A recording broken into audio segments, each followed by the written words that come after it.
Les cuento muy rápidamente el origen de estas pláticas. Ha sido pues a raíz de la iniciativa de los estudiantes en la actualidad del tercer semestre de la maestría en economía, en particular del seminario de economía pública, el segundo seminario de economía pública, donde pues hemos estado discutiendo algunos temas relacionados con la economía pública, pero al mismo tiempo también temas relacionados con metodología de la investigación, porque pues consideramos que es muy importante que los estudiantes estén bien formados también en esta área, sobre todo considerando que pues su método de titulación es sobre todo tanto para los estudiantes de maestría como de doctorado, pues a través de una tesis, de la elaboración de una tesis.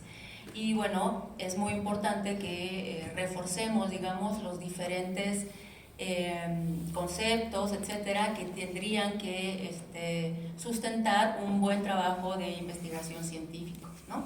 Entonces, el día de hoy, digamos, tenemos una plática que yo creo que es realmente muy interesante, muy importante, porque pues justamente lo que hace es tomar muchos de estos conceptos que regularmente se ven en las diferentes clases de metodología de la investigación, pero aplicado a un debate muy actual, además, de 2008-2019, ya lo comentarán los ponentes, sobre la medición multidimensional de la pobreza, en particular un índice de pobreza multidimensional que se propuso para América Latina, y las críticas que se hacen desde la teoría de la medida, ¿no? Entonces, independientemente de que nosotros estemos o no interesados en la medición de la pobreza, conceptualmente, metodológicamente y teóricamente es muy interesante para cualquiera de nosotros que esté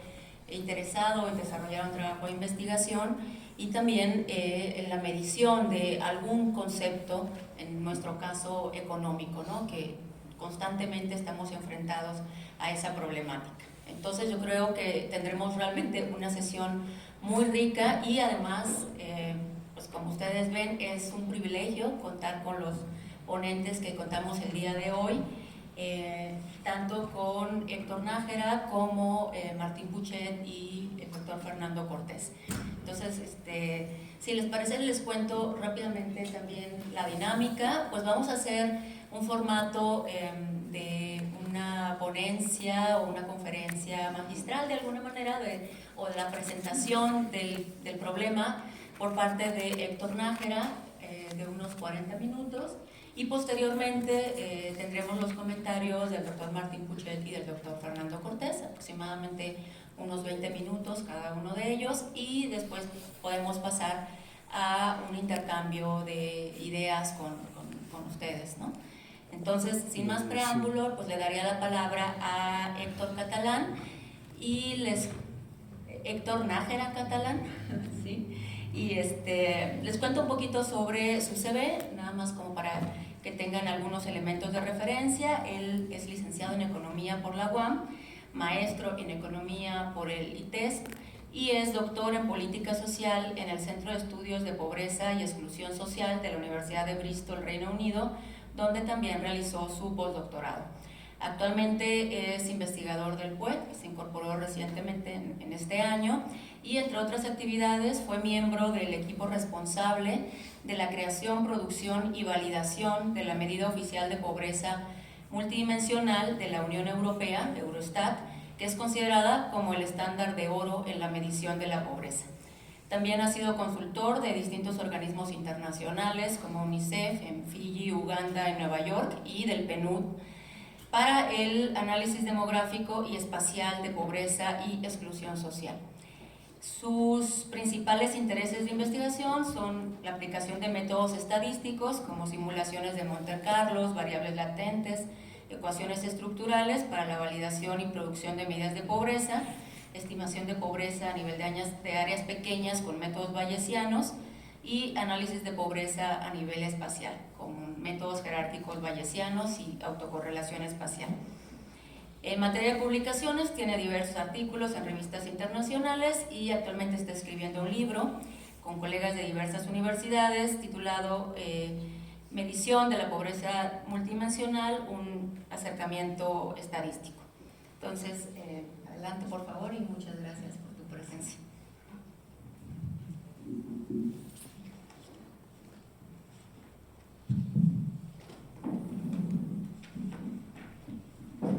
Bueno, gracias por la presentación, gracias a todos por venir. Voy a tratar de hablar 40 minutos y la idea del día de hoy es presentarles un debate que se acaba de publicar en uno de los journals top en estudios de desarrollo, Journal of Development Studies, con un debate de dos escuelas, dos formas de ver la medición, no solamente de pobreza, pero yo creo que son dos formas de ver la medición. Así que yo creo que prácticamente todos nosotros nos hemos enfrentado a un problema de medición.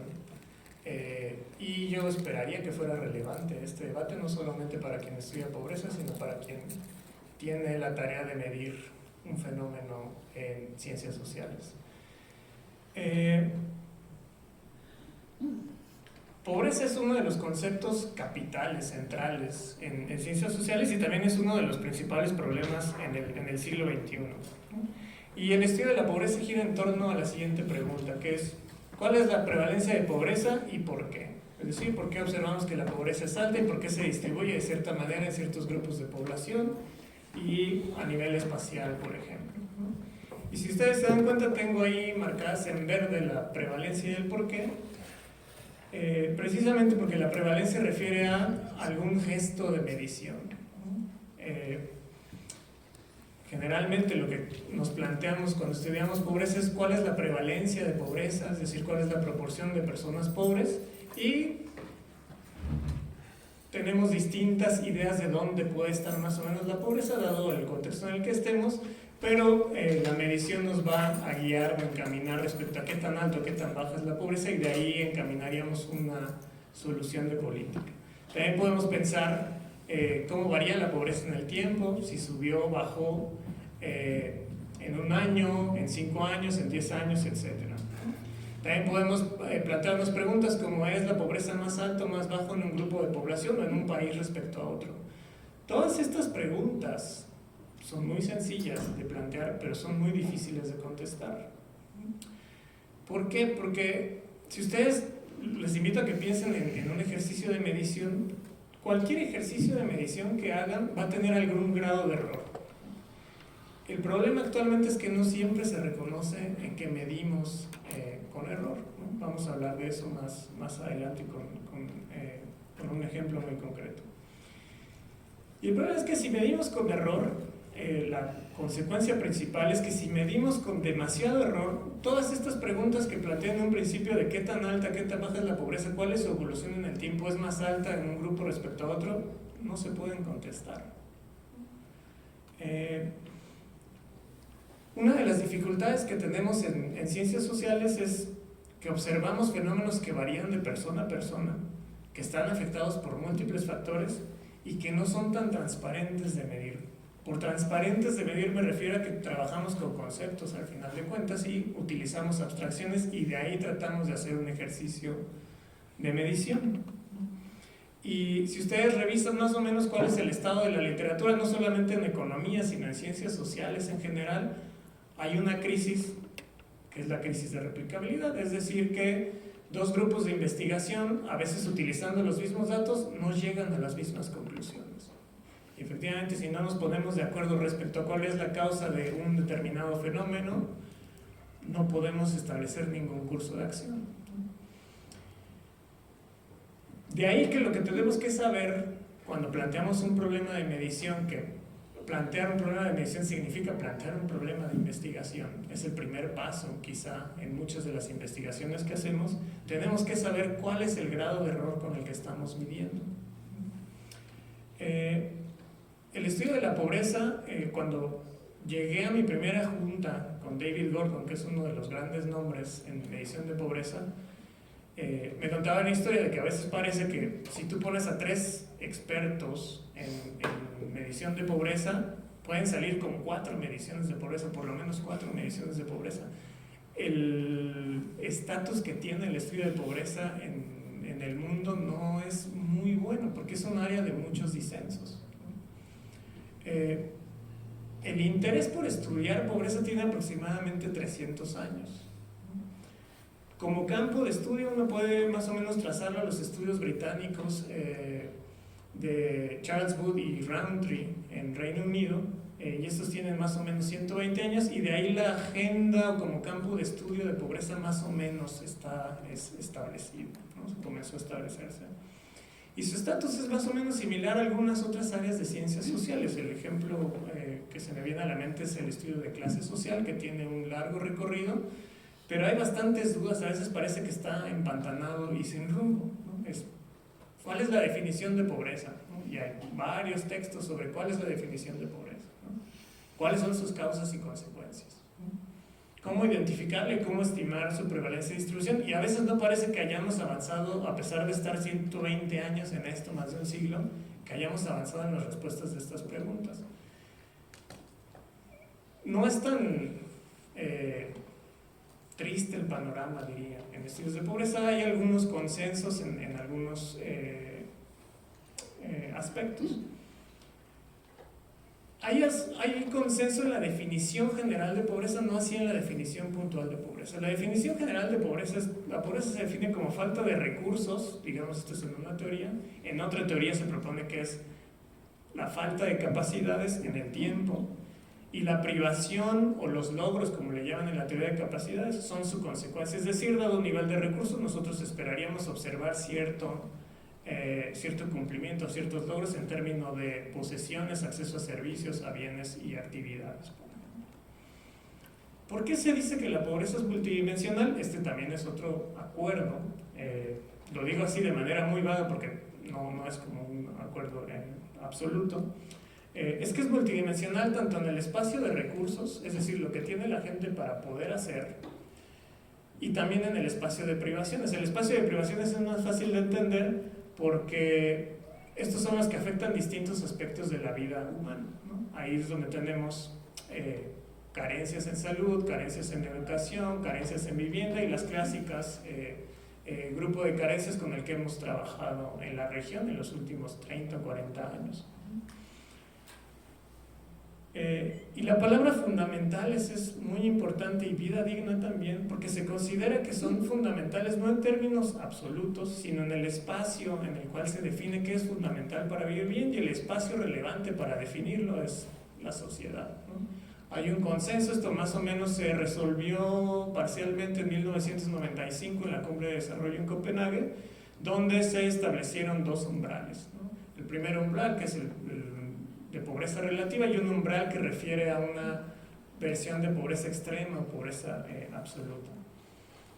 Y también hay un acuerdo en que para identificar pobreza, y por aquí me refiero para si uno tiene dos personas y tratar de decir con cierto margen de error quién probablemente es pobre y quién no es pobre, la información que se debe utilizar, es el acuerdo, es información sobre recursos, mayormente ingreso, e información de lo que efectivamente tiene la gente, que son las privaciones o carencias o que tiene o no tiene la gente.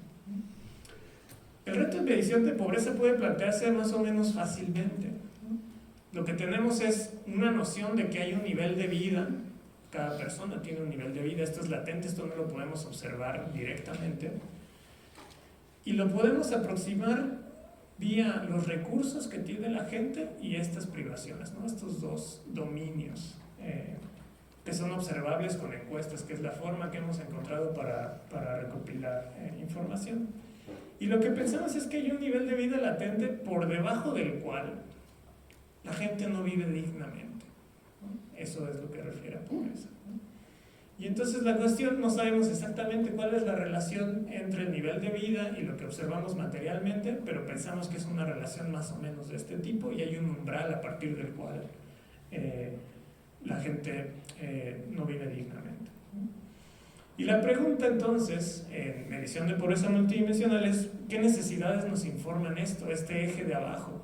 ¿Qué debemos incluir ahí? Si lo que queremos medir es pobreza, ¿qué es lo que debe ir allá abajo?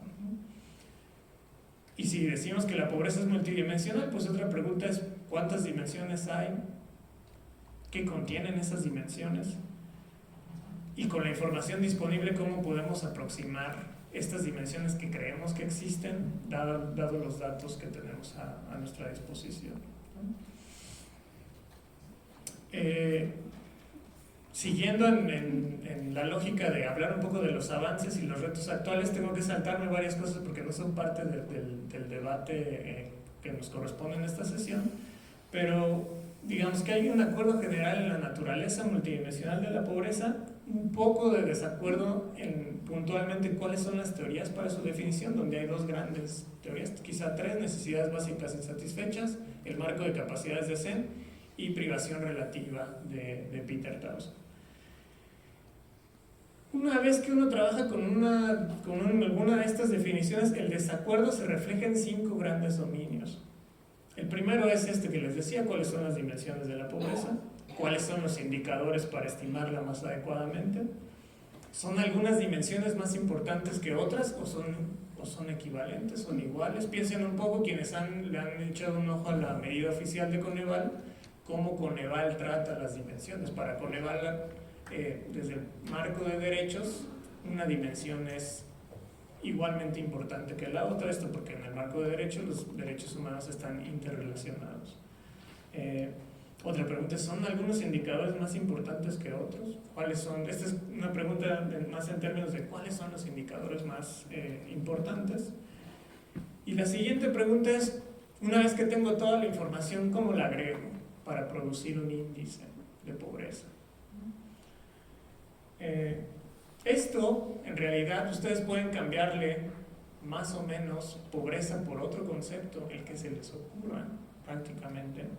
Y no es sino otro ejercicio de medición en el que no hacemos más que levantar una serie de supuestos dada una definición de pobreza.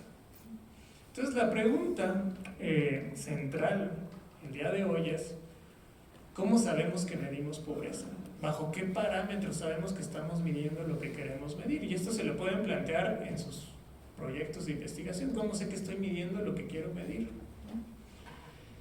Desde el punto de vista estadístico, esto lo pueden plantear como: ¿cómo sabemos que capturamos la variabilidad del fenómeno que nos interesa y no capturamos variabilidad de un fenómeno que no nos interesa?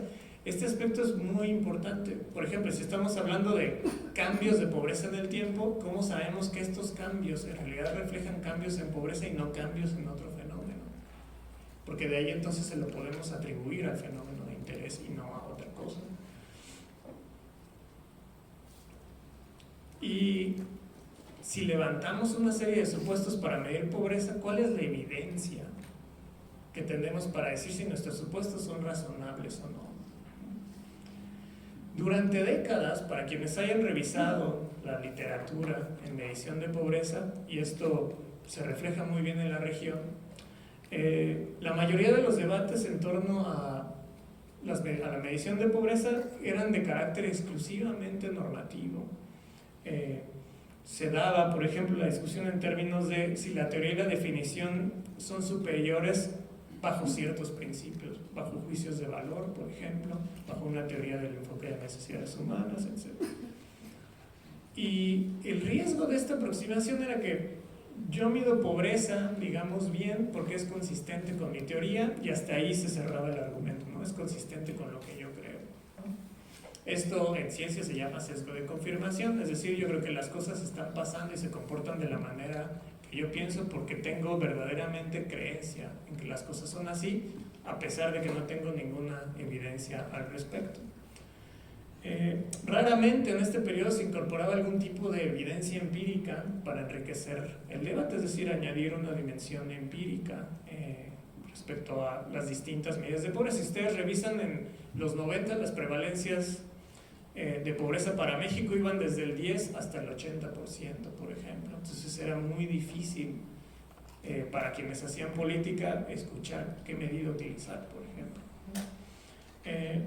Y ahora nos estamos moviendo en los últimos años al debate sobre el rol que debe jugar la evidencia empírica en medición de pobreza. Y aquí me detengo un poco, me salgo un poco del círculo de pobreza y les hablo de dos posturas frente al problema de medición. Dos posturas quizá crudamente clasificadas, pero es más o menos como podemos entender cualquier problema de medición. En los 40, los científicos británicos estaban preocupados por saber cómo podían medir algo que no era directamente tangible.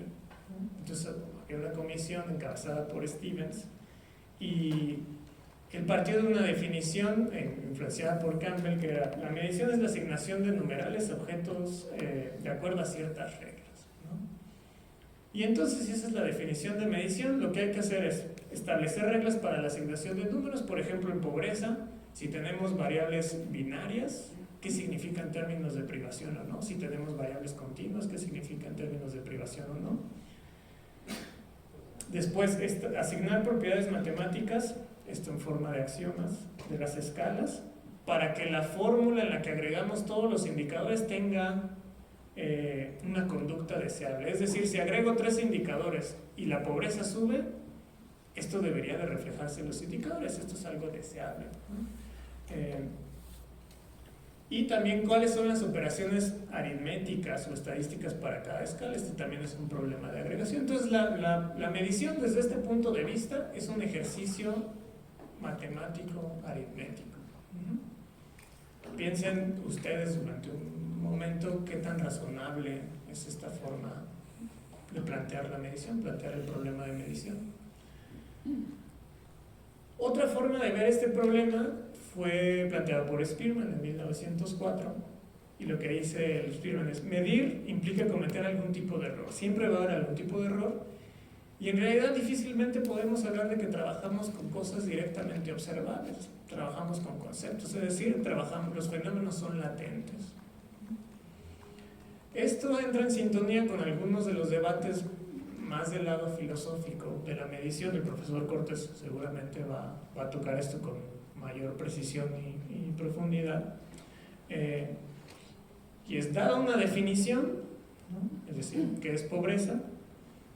Parto de que esto es una abstracción y de que su medición va a ser indirecta e imperfecta. Esto también puede complementarse con: efectivamente necesito alguna serie de reglas para vincular la información disponible con el concepto que tengo, pero lo importante es que esas reglas se cumplan. Es decir, que no por decir que un axioma es importante, esto me lleva a pensar de que se va a cumplir dado los datos, sin antes observar si efectivamente se cumple dado los datos. Y recientemente en la revista Science ustedes pueden consultar ese artículo de Loken y Gelman, uno de los estadísticos más importantes actualmente, y es hablar de: la medición tiene error y necesitamos una serie de principios para producir buenas medidas. En medición de pobreza, regreso al tema, estas dos posturas en realidad están claramente reflejadas en la actualidad. Una de las instituciones más importantes actualmente en medición de pobreza multidimensional es OFI Oxford, que es la Iniciativa para el Estudio de Pobreza y Desarrollo Humano de la Universidad de Oxford. Y de lo que parte es: la pobreza es un fenómeno que puede observarse directamente. Piensen en lo que eso significa. Es como si tuviéramos un escáner para cada persona y nos diera el nivel de pobreza. Y lo que hay que hacer es identificar indicadores que directamente nos informan sobre las condiciones de vida. Los juicios de valor son preponderantes, son muy importantes: qué es lo que creemos que es pobreza y qué información utilizamos para medir pobreza. Y en ese marco, Amartya Sen en 1976 puso mucho énfasis en la necesidad de asignarle propiedades a las fórmulas con las cuales agregamos indicadores. Él lo hizo para ingreso, después se hizo para medidas multidimensionales, pero fundamentalmente lo que él decía es: dada una serie de indicadores, lo que esperaríamos es que al agregarlos sucedieran una serie de cosas que fueran predecibles. Es decir, por ejemplo, el ejemplo que ponía: si la pobreza sube, esperaríamos que esto se reflejara en los indicadores que tenemos. Esto fue generalizado hace más o menos 15, 20 años por Tsui primero, y la generalización más famosa es esta de Alcar Foster de 2011, donde se produce una fórmula que es consistente con los axiomas de C. Y se agrega más recientemente un componente empírico que consiste básicamente en hacer pruebas de sensibilidad para ver cómo mi medida es susceptible o no a pequeños cambios. Es decir, si le quito un indicador, ¿qué le pasa a todo el índice? O si le doy más peso a un indicador respecto a otro, ¿qué le pasa al índice y a la identificación del grupo pobre o no pobre? Si ustedes se dan cuenta, esta forma de pensar, la medición de pobreza encaja con el primer caso que les ponía de las dos grandes formas de aproximarse a la medición de pobreza. La segunda gran manera de aproximarse a la medición de pobreza puede rastrearse a Peter Townsend a finales de los 70s, y él parte de que la pobreza es un concepto, no puede medirse directamente. Efectivamente siempre va a haber juicios de valor, pero esto no quiere decir que no podamos incorporar el método científico. Después Gordon, quien heredó la tradición de Townsend, pone un énfasis muy importante en que es para medir pobreza y para trabajar en ciencias sociales necesitamos mediciones de corte científico. ¿Qué quiere decir con eso? Mediciones que tengan límites, ¿no? Es decir, mediciones que puedan ser rastreables a los datos y no enunciados vagos.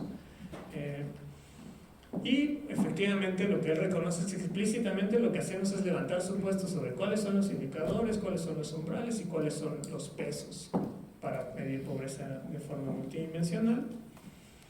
Y después lo que él sugiere es, bueno, efectivamente tenemos todos estos supuestos y él se pregunta bajo qué marco podemos ponerlos bajo escrutinio empírico. Y él lo que hace es, en lugar de producir un propio marco con principios ad hoc para hacer el escrutinio de una medida de pobreza, lo que él propone es utilicemos lo que ya existe en otras áreas, que es la teoría de la medición. La teoría de la medición fue fundada por Spearman y bien, voy a hablar un poco de qué principios se incorporan y hacia dónde ha caminado. Y después de este trabajo de Gordon, esto culmina con el ejercicio de guía para la medición multidimensional de pobreza en Europa, donde abiertamente se plantea el uso de evidencia empírica para poner bajo escrutinio en tensión los supuestos bajo los cuales se hace medición de pobreza multidimensional. Y digamos, estas son las dos grandes posturas. Esto nos lleva al debate actual, que es y que está publicado en este journal, y la historia es más o menos así, a muy grandes rasgos. En 2007 se publica un índice regional multidimensional de pobreza por Emma Santos y Pablo Villatoro. Emma Santos de Oxford, ahora ya no en Oxford, pero sigue vinculada a OFI, y Pablo Villatoro, que es de CEPAL. Inmediatamente hubo un cuestionamiento, este fue el más fuerte por parte de Julio Volvignik, en donde él lo plantea como que este es un retroceso a los 70s, ¿no? Es muy parecido lo que propone Oxford y que después se abandonó en la región al enfoque de necesidades básicas insatisfechas. Y él se cuestiona si en realidad esta propuesta está reviviendo un debate que se pensaba estaba más o menos superado en estudios de pobreza. En 2018, Banco Mundial le encarga a Tony Atkinson que produzca un reporte sobre cuál es el estado de la medición multidimensional de pobreza, donde él lo que hace es ver cuáles son las tendencias globales en medición multidimensional de pobreza, y él reconoce cuáles son los principales retos y problemas en el campo. Y una de las cosas que él detecta es que no hay validación de las escalas, no se hace escrutinio empírico estandarizado o no estandarizado, prácticamente no se hace en medición de pobreza. Y en 2019, en Bristol, David Gordon y yo hacemos un escrutinio del índice que se propone. Y en reacción, Santos y Pablo Villatoro responden a nuestra crítica, y nosotros, como se estila en las publicaciones académicas, nosotros respondemos a sus comentarios. ¿Qué es lo que propusieron ellos? Es un índice multidimensional para la región. Piensen en lo difícil que es esto, un índice que sea comparable para decir si la pobreza en Brasil es más alta que en Bolivia y si la pobreza en Bolivia es igual a la pobreza en Perú, por ejemplo. Dados los datos a su disposición, es una tarea muy difícil la que se está planteando.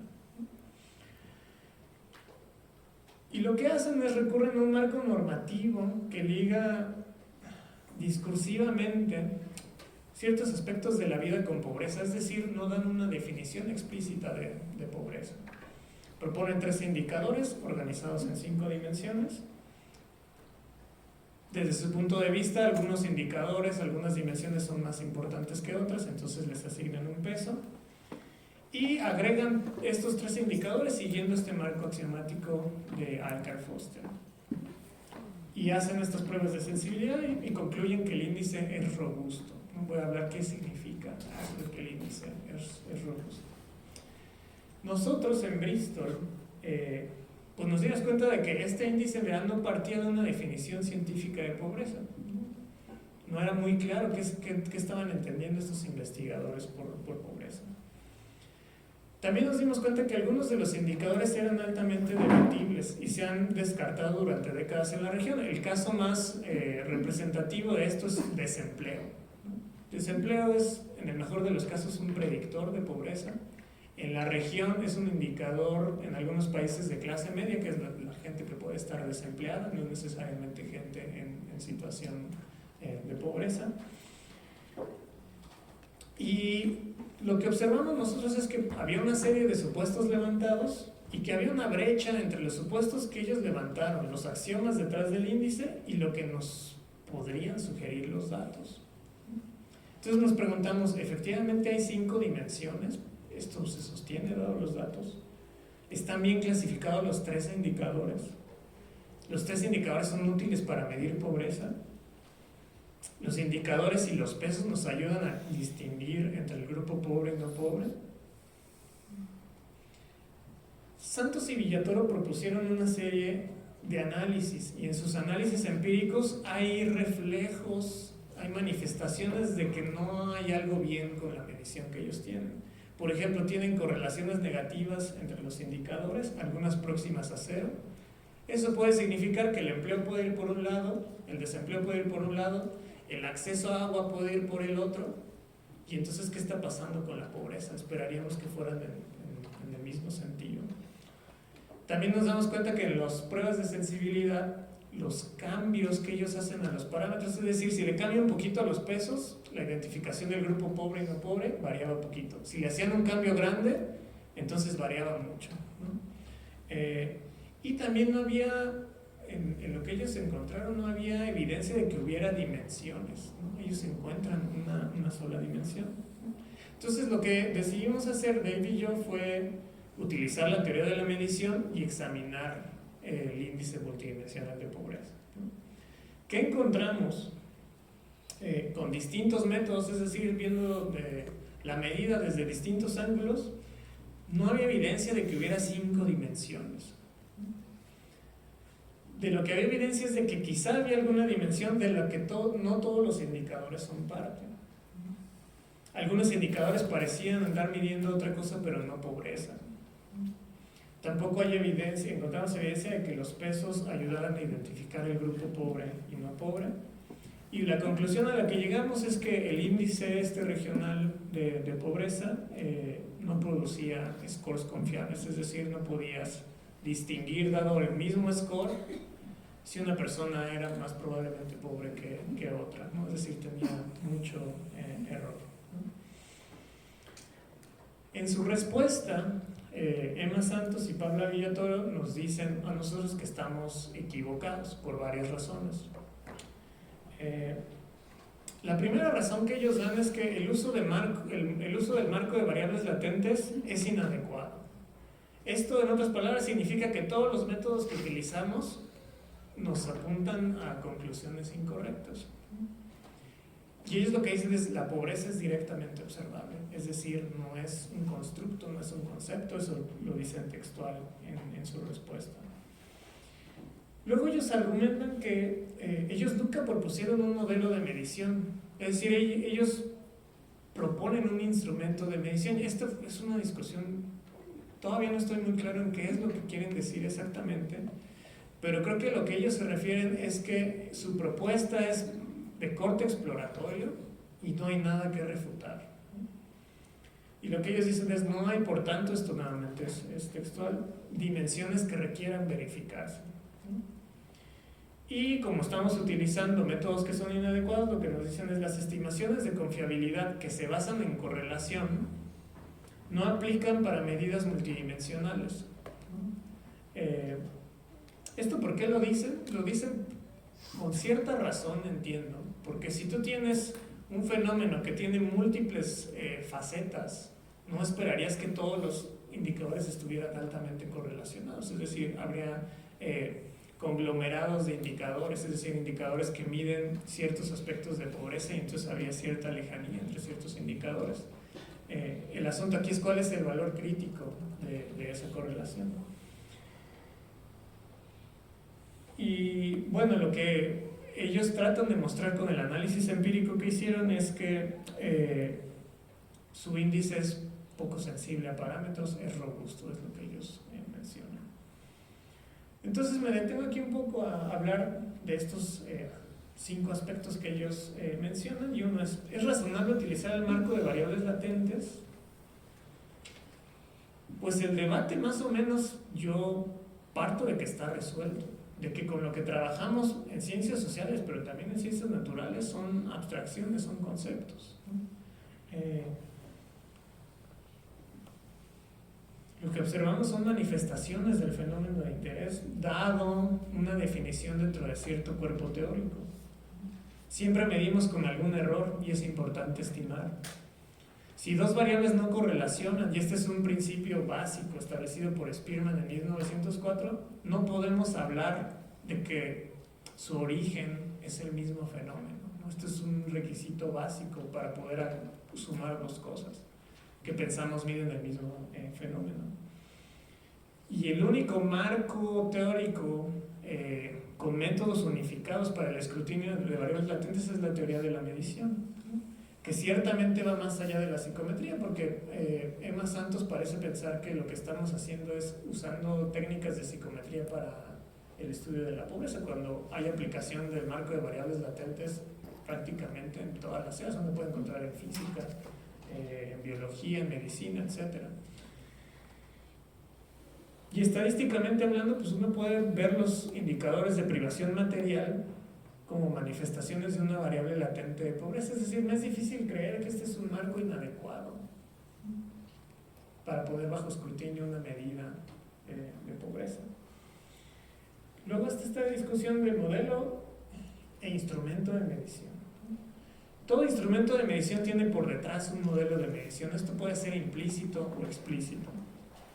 Yo de hecho creo que lo que ellos hacen es proponer un modelo explícito de medición, porque proponen claramente que hay 5 dimensiones, clasifican a los indicadores de acuerdo a esas 5 dimensiones y asignan pesos de acuerdo a esas 5 dimensiones. Es decir, el modelo de medición les condiciona cómo van a agregar los indicadores. Esto es un supuesto de que hay 5 dimensiones y que los indicadores son los que son para cada dimensión. Y lo que encontramos nosotros es que los indicadores son causados por distintos fenómenos y no primordialmente por pobreza, por sus dimensiones. Y este último renglón es, yo creo, el más importante,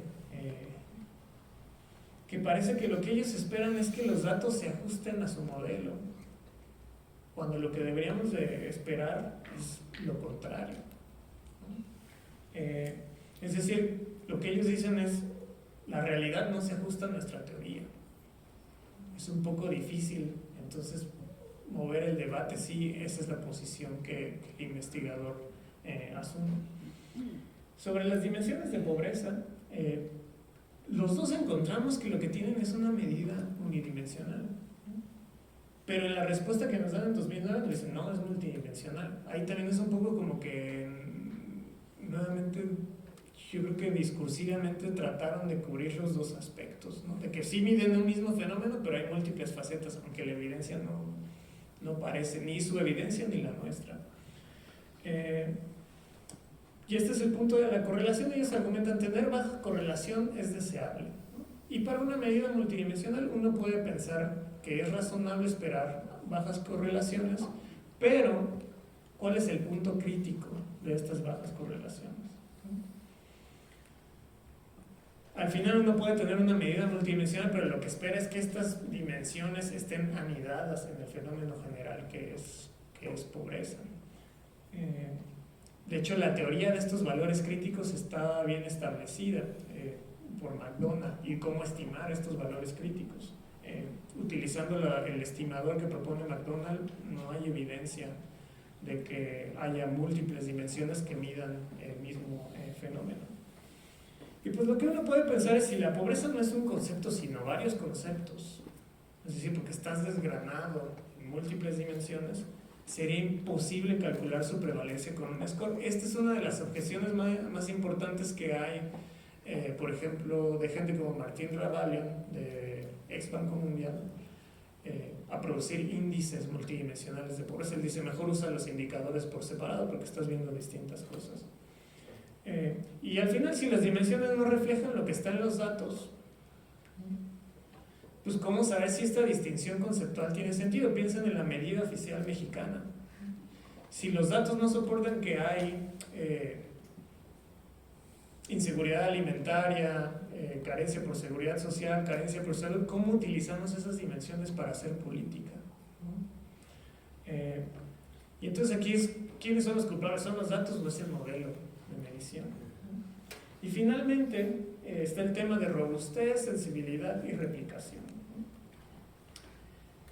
Un problema de los análisis de sensibilidad, quien ha hecho un análisis de sensibilidad, pues uno hace un modelo estadístico, dice, estas dos variables se asocian, una explica la otra, y veo si la relación entre las dos variables cambia o no cambia, si incluyo o excluyo ciertas variables, ¿no? El problema es que el investigador pues tiene la tentación de saber qué tan lejos ir en el análisis de sensibilidad.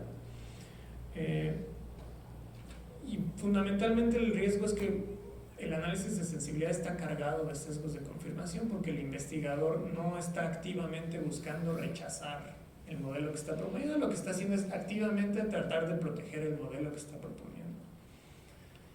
Y lo que sugieren Santos y Villatoro es que el remuestreo y un intervalo de confianza estrecho, es decir, lo que ellos hacen es usan Bootstrap para ver si el intervalo de confianza es 43, 45 o 47, y lo que ellos encuentran es que es muy estrecho, es decir, la prevalencia de pobreza ronda por el 45%. Y ellos dicen que esto es un signo de estabilidad de la medida. En realidad, esa no es la discusión. La discusión es si la composición de ese 45% es consistente.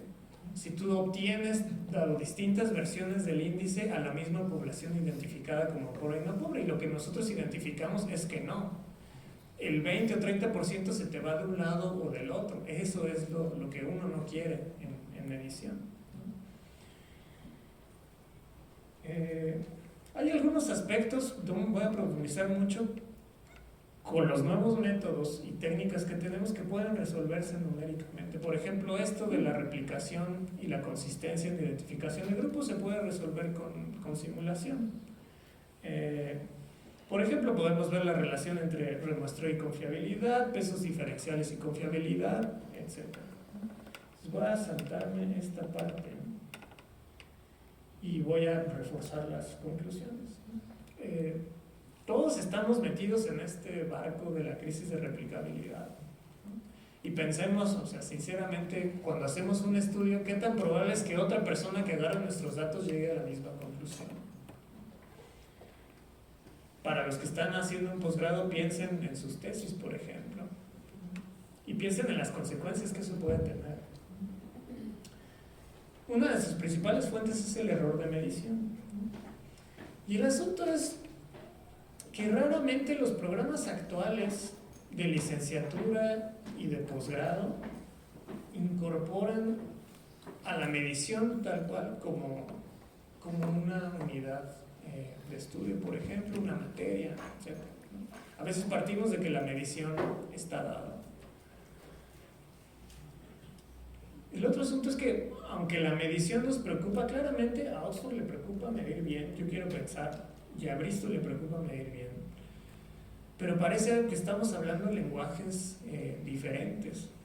A nosotros nos sorprendió mucho el tipo de respuesta que recibimos, porque parecía que ellos jamás habían leído lo que nosotros habíamos leído, cuando nosotros sí nos preocupamos por leer lo que ellos proponían, pero parece que hay un distanciamiento en ciertos áreas, no, más bien, de ciertos grupos que investigan pobreza y lo que se está haciendo en otras áreas en términos de medición, ¿no?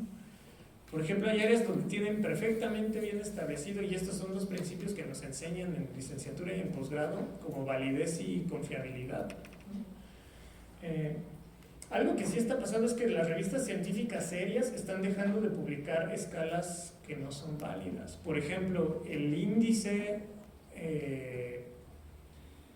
regional propuesto por Oxford nunca lo hubiera publicado la Royal Statistical Society, por ejemplo, para darles un marcador ahí de más o menos cuál es la tendencia de la medición.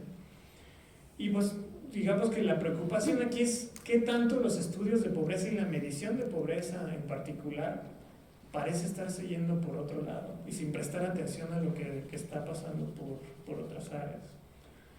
Y otro aspecto que a mí me preocupa un poco es qué actitud estamos teniendo frente a la evidencia, porque incluso con sus propios análisis, Santos y Villatoro identificaron problemas con su medición y no la tocaron para nada. Y aquí es como, ¿qué peso debe tener la evidencia? Uno pensaría que mucho.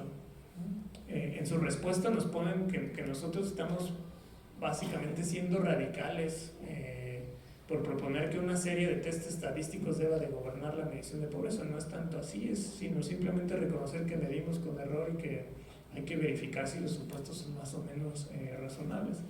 Y con eso terminaría. Gracias.